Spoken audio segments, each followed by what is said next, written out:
In this video, I'm going to break down everything you need to know about futures trading in a way that actually makes sense. Topics covered include a definition of futures contracts, a brief history of the futures markets, how to make money using futures, and live platform demonstrations so you can see this play out in real time. So why trade futures? Futures trade 24 hours a day, 5 days a week, and traders can go long or short these contracts with equal ease. Futures are wonderful for hedging, and you can use leverage to control more with less capital. And there are tax advantages to using futures, specifically the 60-40 rule from Section 1256 in the tax code. So what is a futures contract? A futures contract is an agreement between buyers and sellers to exchange commodities or financial instruments at a predetermined price and date in the future. Think of it as calling dibs on a price now, even though the exchange happens later. Unlike options, futures create an obligation for both the buyer and the seller. It's important to understand that traders never actually take delivery of the commodity being traded. Instead, we're speculating on price movements and closing positions before the delivery date. For example, if you think that crude oil is going to be worth more in 3 months, you could buy a crude oil futures contract now that locks in today's price. If crude oil goes up, boom, you can sell the contract and make money on the difference. So how did this all get started? Well, in the 1800s, farmers needed price certainty and buyers needed supply certainty. Farmers didn't know what price they'd get for crops after months of work, and buyers didn't know what they'd pay. The solution was to agree on a price and delivery date in advance, creating a futures contract. And in 1848, the Chicago Board of Trade was created. Since then, futures products have gone through major evolution. In the 1970s, currency futures were introduced, and in the 1980s, stock index futures appeared. In the 1990s, electronic trading took over, and in 2017, Bitcoin futures were even launched. So how do we make money using futures contracts? Well, first, you can make money by simply going long. Going long is when you buy a futures contract and profit when price rises. An example would be buying an S&P 500 futures contract when the index is trading at 5,700 and selling out of the position when the index hits 5,800. In this example, you would profit 100 points. And ES has a multiplier of 50, which will be covered in a future video. That means that this would leave you with a profit of $5,000 on the trade. Another way to make money in futures is to short positions. Going short is when you sell to open a position first. So you would sell a futures contract first and profit when the price falls. An example would be selling a crude oil futures contract at 80 because you believe the price is going to drop. Let's say you're correct and the price drops down to $75. You would buy to close that position, netting a $5 per barrel gain. And the CL futures contract has a 1,000 multiplier, which would mean that you would have a net gain on the position of $5,000. In futures trading, there are 2 essential terms you need to know: points and ticks. Points represent the smallest unit that price can move to the left of the decimal point, while ticks represent the smallest unit that price can move to the right of the decimal point. Every futures contract has a different tick size and tick value, which is important to understand. And I would recommend, if you're going to trade futures to begin with, just pick one contract, memorize the tick size and tick value, become very familiar with that contract, and before you know it, it will be second nature to you. So let's break this down with some examples. First, we're going to talk about the E-mini S&P 500 futures contract. This is one of the most popular and liquid contracts traded in the futures market. This contract has a tick size of 0.25 and a tick value of $12.50. So how might we figure out what a 1-point move is valued in that contract? Well, we would take 1, in this case, and divide that by 0.25. And we know that 1 divided by 2.5 equals 4. So there are 4 ticks in 1 point. And we would multiply that times $12.50 to get a 1-point value of $50. So if the S&P 500 moves from 5,700 to 5,701, that's a 1-point move worth $50 per contract. Okay? Let's look at another example, this time the Nasdaq 100. In this case, the tick size for the Nasdaq 100 is 0.25, but this time the tick value is $5. We know that there are 4 ticks per 1 point from the previous example, And this time we multiply that times 5 to get a value of $20 per point. So if NQ moves from 19,850 to 19,900, we know that that's a 50-point move, and that would be worth $1,000 per contract because we multiply 50 times 20. Okay? Let me show you what this looks like in a trading platform. Here in my trading platform, you can see the different futures contracts available on the platform under the Futures tab in the Trades section. You'll notice that these contracts have symbols like /BTC or /ES. When typing a symbol to populate a futures contract, we always type a / before typing the letters of the symbol. Here's a screenshot of a portion of the futures that are listed on the Thinkorswim trading platform. As you can see, there is a description listed for each symbol as well as tick size, tick value, and initial margin requirements for each product. Let's take a closer look at the active contract for the E-mini S&P 500 futures product. First, you'll notice that these contracts all expire quarterly, and the active contract, the front month contract, is highlighted in blue and has 92 days until it expires. This is the contract that you would want to trade when entering into an ES futures position. Let's break this contract down further. The first part is /ES, and that tells you what the contract is. The letter M tells you the expiration month, M is equal to June, and the number 25 tells you the year, 2025. So this contract expires in June of 2025. Different futures contracts will have different expirations.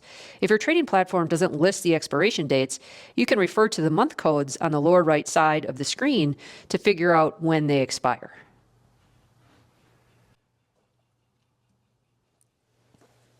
Now let's talk about margins. To place a futures trade, I only need to put up the required trading margin, which is much less than the full contract value. Because of the leverage this creates, it is important for futures traders to understand two key metrics: notional value and margin. Notional value represents the total value of the contract being traded. Notional value is equal to contract point value times future price. So for example, for the E-mini S&P 500 futures /ES, we know that the contract point value is $50. If the current value of the index is 57.15, we take $50 times 57.15 and we get a notional value of $285,750. So that value represents the total value of the contract being traded. Margin is the amount of money a trader must deposit in order to open and maintain a futures position. There are three types of margin: initial margin, which is the amount required to open a position; maintenance margin is the minimum balance required to keep a position open. If the account falls below this level, a margin call occurs; and overnight margin. Some brokers have separate, often higher requirements for holding futures overnight. Contact your broker and figure out what their margin requirements are before trading any futures product. All right, let's talk about something that confuses a lot of new traders: contract rollovers. Remember when we said futures contracts have expiration dates? Well, unlike options, which you might let expire worthless, futures contracts actually do expire, and you need to know what to do when that happens. Here's the deal. If you're holding a futures contract as it approaches expiration, you typically have three choices. Number one, close your position before expiration. Number two, roll your position to the next contract month. Or number three, hold until expiration and deal with settlement, which we'll discuss next. Most active traders choose options 1 or 2. Let's say you're trading the E-mini S&P 500 June contract /ES. We can see that this contract has 88 days until it expires. If you hold a position in this contract, we won't have to worry about rolling it for at least 80 days. Conversely, let's say that you hold a long position in the micro Bitcoin futures contract. The active or front month contract is set to expire in 4 days. As you can see, it still has plenty of volume traded, but the next contract is starting to see volume too. Now would be a good time to think about rolling your position. So when should you roll? The best time to roll is usually 1 to 2 weeks before expiration, when there's still good liquidity in the expiring contract, before the first notice date when delivery process begins and before your broker forces you to close. And yes, most brokers will automatically close your position for you if you don't do so ahead of time. Now let's tackle another important concept. What actually happens at expiration if you don't close your futures position? Futures contract settles in one of two ways. First is physical delivery. Some futures contracts require the actual delivery of the underlying asset. If you're holding a long position at expiration, you're obligated to take delivery, and if you're short, you're obligated to deliver. Examples of physically delivered contracts include crude oil, gold, corn, and Treasury bond futures. Now, don't panic. Your broker almost certainly won't let you accidentally take delivery of 1,000 barrels of oil. They'll force close your position before that happens, but it's still important to understand the concept. Now let's talk about cash settlement. Most of the popular futures contracts that retail traders use are actually cash settled. No physical commodity changes hands. Instead, your account is simply credited or debited based on the final settlement price. Examples of cash-settled contracts include the E-mini S&P 500 futures, the E-mini Nasdaq, the E-mini Russell 2000, and Bitcoin futures. With cash settlement, if you hold until expiration, your profit or loss is calculated based on the difference between your entry price and the final settlement price, which is typically determined by a specific formula, often the opening price on the day of expiration. As you have probably already noticed, traditional futures contracts can be very large and expensive, and that's where microfutures come in. Microfutures are exactly what they sound like, smaller versions of standard futures contracts. They're generally a tenth the size of standard contracts, meaning the margin requirements are much lower, the tick values are smaller, and the risk is reduced. This makes them perfect if you're just starting out or you don't have a huge account. The most popular microfutures contracts for beginners are the Micro E-mini S&P 500 future /MES, the Micro E-mini Nasdaq 100 future /MNQ, Micro Gold /MGC, Micro Crude Oil /MCL, Micro Bitcoin /MBT, and Micro Ether /MET. Let's look at a few of these on the trading platform to see how the margin requirements differ. So first we're going to highlight ES, which is a very popular futures contract, and we can see that we'd have to put up $21,000 in initial margin to trade one contract of ES. Let's compare that to MES and see how the margin requirement would differ. So MES is 1/10 the size of ES, and if we highlight there, we can see that that contract only requires $2,100 in initial margin to trade. Let's compare one more. Let's compare crude oil. And we'll use the drop-down menu. And we're going to highlight crude oil there. And we can see that the initial margin requirement is $11,747.25. And let's compare that to micro crude oil. And we're going to highlight that one. And we're going to notice that that contract only requires $1,441 in margin to enter a position.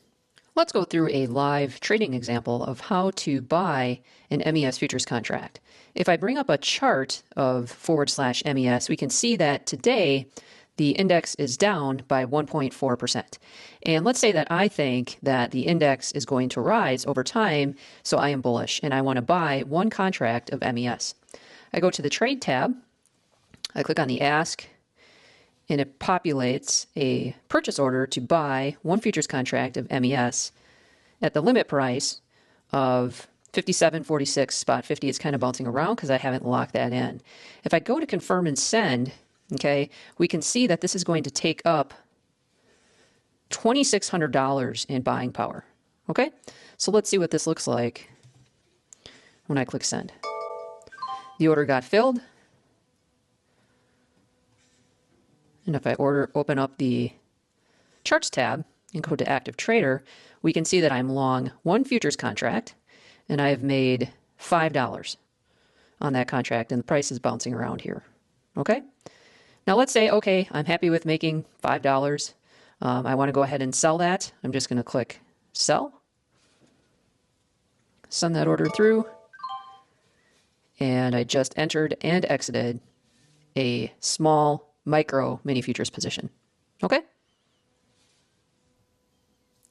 So let's recap what we've learned today. Number 1, futures contracts create obligations between buyers and sellers. Number 2, points and ticks determine how much money you make or lose per contract move.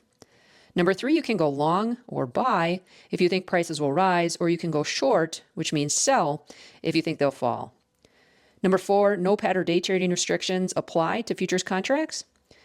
Number 5, start with micro futures if you're new. They are much smaller contracts and require less capital. And number 6, trading futures products does come with some tax advantages. This video is for educational purposes only and does not constitute investment, financial, or trading advice. No recommendations to buy or sell securities are being made. All examples are hypothetical and for illustration only. All investments carry risk, including the possible loss of principal. Options trading involves significant risk and is not suitable for all investors. Past performance is not indicative of future results. Consult a qualified financial advisor before implementing any strategy and review your financial situation, risk tolerance, cost, fees, and tax implications. Options trading requires broker approval, and not all strategies are permitted in all account types. Returns shown are hypothetical and not guaranteed. Market conditions may change quickly, and results will vary based on market performance, timing, and execution. Read characteristics and risks of standardized options from your broker or at www.optionsclearing.com before trading options.